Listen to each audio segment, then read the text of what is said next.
Welcome back to Animal Crossing New Horizons. I'm dear darling, and you'll see what's going on our lovely island of Fawnhallow today.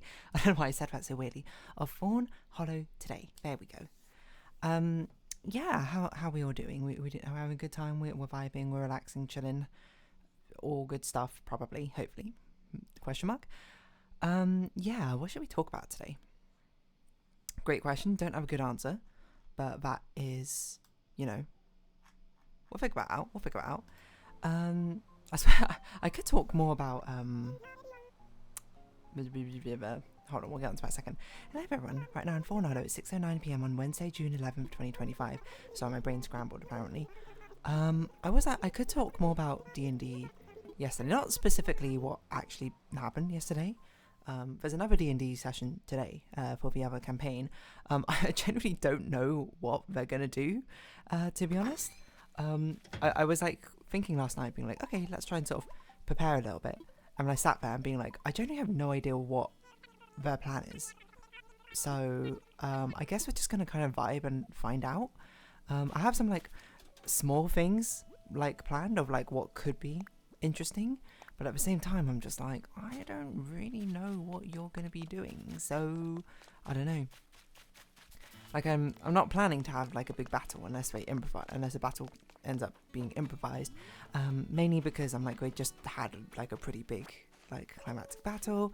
Let's not. If the battles take a long time, they take like basically an entire session each time. So I'm just like, don't want to do that necessarily every single time.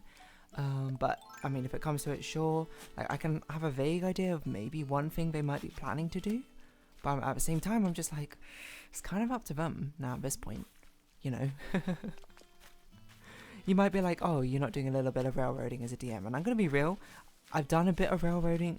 Okay, I shouldn't say railroading. It's more like converging. Where it's more like, okay, well, it's more like boundary posting. How about that? Like fence posting. Where it's like, you're not tied to the tracks, but I'm like, okay, there are like certain, you can't go too far out from like the general idea of what it is. Or at least you can do so, but you'd have to give me sort of ample warning because I've not prepared anything for that. And, my gentle fence posting, they've plowed through, completely destroyed one of the fences where I was just like, okay, all you have to do is stay in this region. And then, like, I've spoken about it before, and like train track plans or whatever, things happening, just immediately coming crashing down. So I'm just like, okay, let's hard pivot, I think, to something else, I guess.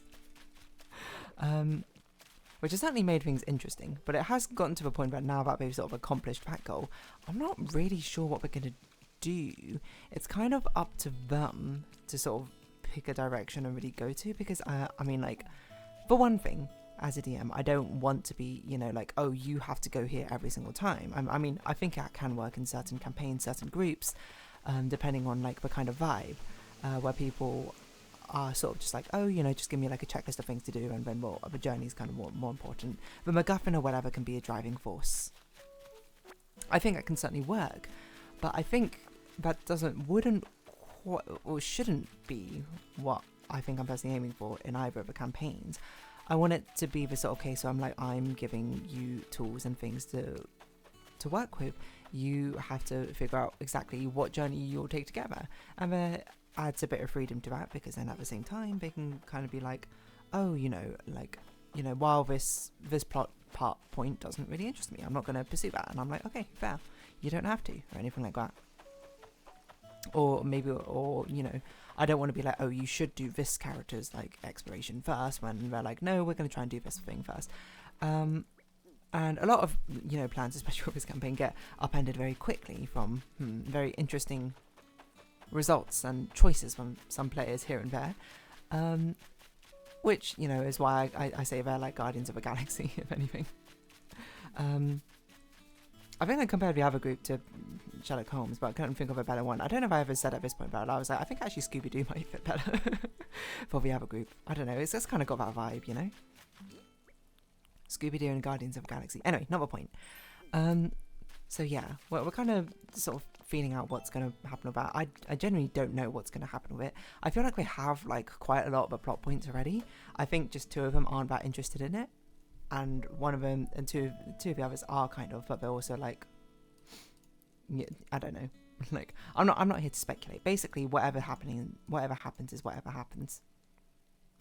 But it got me sort of thinking about it, you know, because I touched on it a little bit in a previous episode where I was like, oh yeah, about like designing these plot points, I suppose, around these characters. Obviously, each of my players, they've given me, like, to varying degrees, backgrounds and ideations of our characters. And while the literal background does matter to me, like, I do want to kind of know, like, oh, what was their upbringing like, and, you know, what characters might be important to them from their past. What's more important to me is, like, what journey, narratively, do they see their characters going on?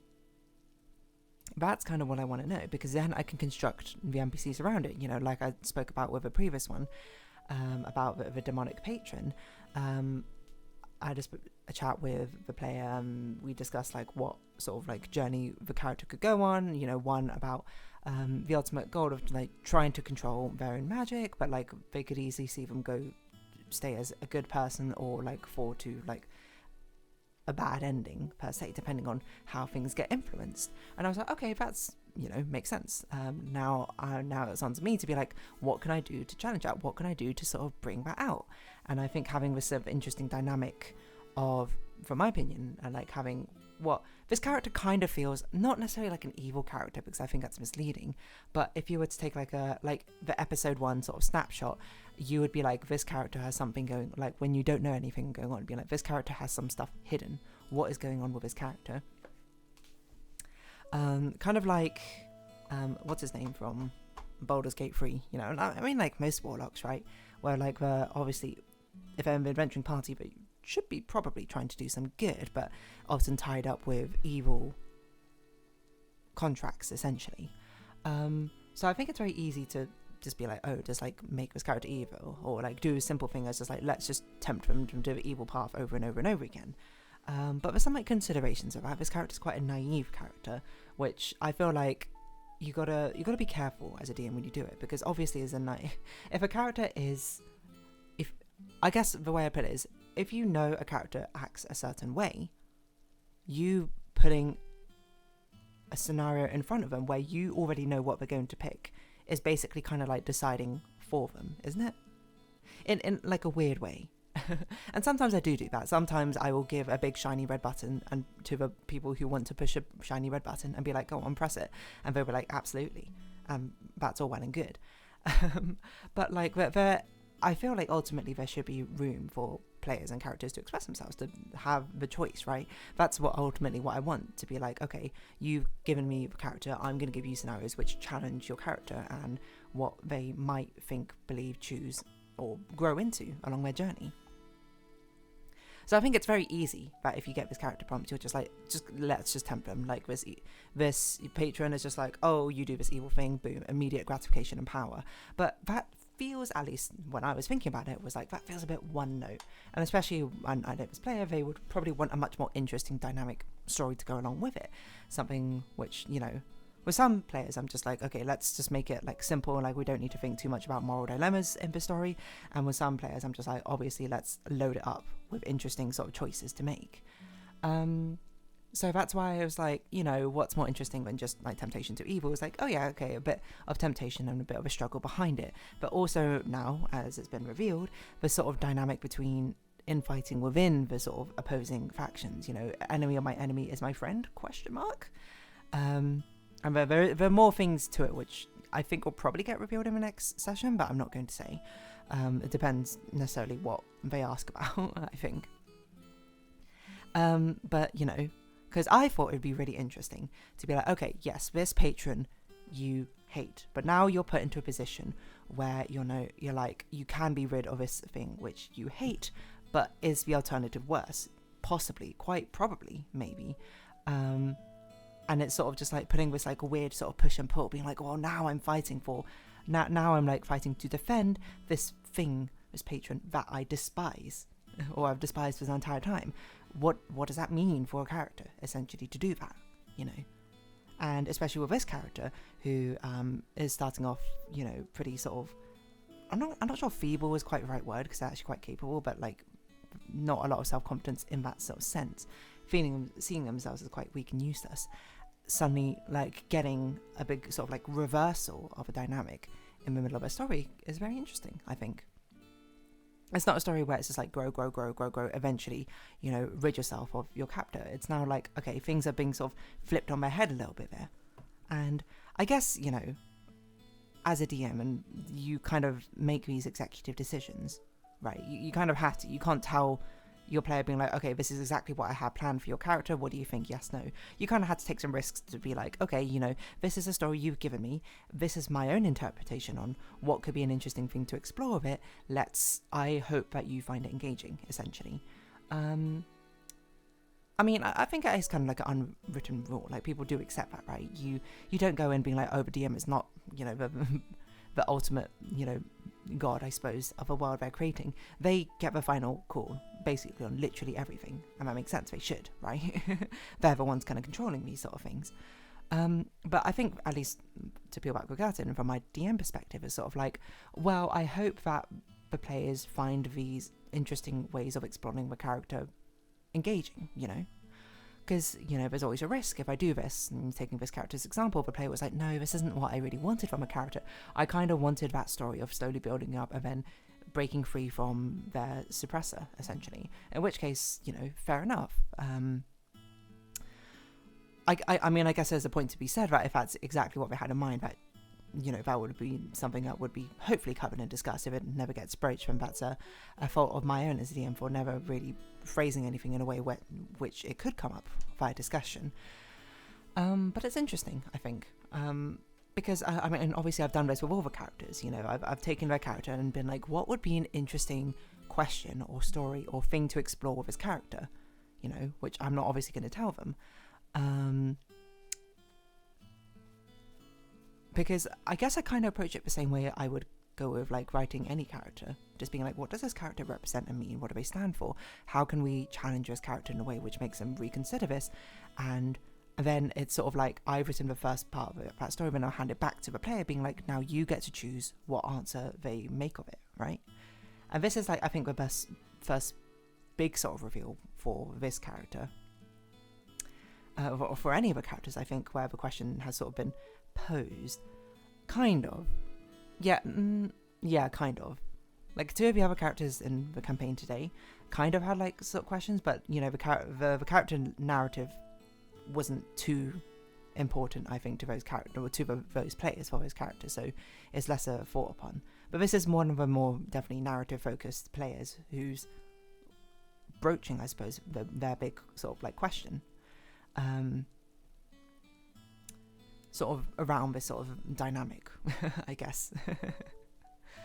You know, and I'm interested to see where it goes. I'm interested to see the choices that are made, because I think that's the fun part. Like, you know, I can say all the fun part of having these big reveals as a DM, and that's true.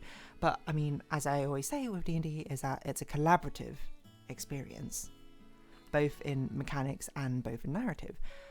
So it's basically, as I said, where it's like they've written, it's sort of like we're doing, what is that game called? It's escaping me right now. But the one where someone draws a head, someone draws a body, someone draws a leg. Oh my god, what's it called? It's got like beautiful, it's not beautiful monsters, something like that. Hold on. Drawing game, draw different parts of the body. Exquisite Corpse, that's it. Which I don't know why it's called that. Like, why does it need to be a corpse? It's so strange. Anyway, not the point. It's kind of like an exquisite corpse story. You know, they've given me like the picture of a character, but I'm like, okay, well, you know, I'll hand it back with, you know, some of the narrative of world built around it, and then they've given it back with like the start of a journey, the goals and aspirations, and I've given it back to like, okay, here's like a big question which this character is tackling, and they're now handing it back, or it's now on them to be like, okay, how is the character going to answer it, essentially? I don't know. I feel like it is a bit strange, and not strange in that sense, but I'm not sure exactly how to best phrase it, and if it is the correct way to think of it when DMing. You know, should I think of these characters as, these player characters that is, as the same way I would approach any character in any writing or story? In some ways yes, but in some ways no, because I'm not controlling, I suppose, a decent portion of it, right? A decent portion of it is in the hands of a player. And ultimately, it is the player's character, not my character. It is my world, I suppose, which may shape the character. but ultimately they are the ones who should be in the driving seat, right? So I guess the sort of question is like, does it end up being kind of presumptuous with me having the ideation of like what story beats or things may come and go? On the one hand, I suppose no, not really, because on the surface level, that's just kind of how collaborative narrative stories go. The DM is a narrative story master, I suppose, storyteller, so they should be the one to sort of decide what events have transpired around this character, but then it's up to the player to choose what event, how they respond to those events, right? So yeah, I think it's definitely, I'm like overthinking it, but it just sort of struck me as a little bit odd, I suppose, after I finished recording yesterday's episode, just being like, that is something a bit to reflect on, you know? Is this the right attitude to be taking towards characters? I don't know. It's a bit late to change it now, I think, because I've kind of already done it for every character. You know, they all have narrative things. They all have things which I'm just like, okay, this would be an interesting thing to sort of post to this character, because I want to see what you as a player think this character would respond to it. And in a way, it's not so much what I think a player thinks a character would do, but more so how the player would choose to respond to it. Whether it be, you know, with every character there is a mix of a player in there, I'm sure, but it's more so that, you know, while you can think of the player being like, what will the character do, ultimately it's sort of, you know, they are not the character in the end. They are still a player playing the character. They can choose things which is what the character do, but a lot of the times, maybe if it was just a story written that they were going to write by themselves, maybe the character would have done something different, because there's no need for consideration for, you know, the rest of the party or the group. You know, you can control the narrative, you can control the genre. If you wanted this character to be in like a just heartbreaking tragedy story, or like a what's that, like, I can't remember what it's called, that story where it's like anti-character building, where like a character like regresses instead of like learning from their things, they like succumb further into their vices. If that's the story that you wanted to write, then maybe that's a character that's the decisions you had in mind for this character, but you might not necessarily bring to the D&D table, because, you know, you had to have a different vision necessarily, because it's sort of shaped by all these different other experiences. So yeah, I guess it just kind of feels a bit weird, because I have my own vision of what this character will do, right? Of like what is planned for this character, how I envision this character, because I kind of had to. You kind of have to build a world around it. I can't build an entire world and never consider what I think the character would be like in other situations, right? You know, like for this character, they had like a family, like a crime gang, I suppose is the best way to put it, that they were in before. I had to make up I didn't have to, but I made up a lot of characters for this crime gang to help sort of flesh things out, to give it more lore. But I had to think about like, oh, you know, what would make sense in this gang, like what dynamics could there be, what things, you know, how might the character respond to each of these players, how might each of these NPCs perceive this character. And it's not necessarily an easy answer, and it's not necessarily something which I'm like, oh, I can necessarily discuss with a player, because then that kind of ruins the element of surprise, which is a part of D&D. There's a lot which goes into this, I think, which makes D&D a very interesting storytelling medium, I think, compared to just writing a story by itself, right? I think that probably goes for the case for any sort of collaborative work project that you're doing, right? So maybe that isn't all too surprising in the end. I'm not sure. Anyway, I'm going to round this episode off here. So, if you have been watching, thank you very much. It's been Animal Crossing New Horizons. I've been Dear Darling. Likes, comments, subscription, shares, greatly appreciated. Socials, Discord down below. Hope we see each other again, but for now, it's our farewells. Until next time, bye-bye for now.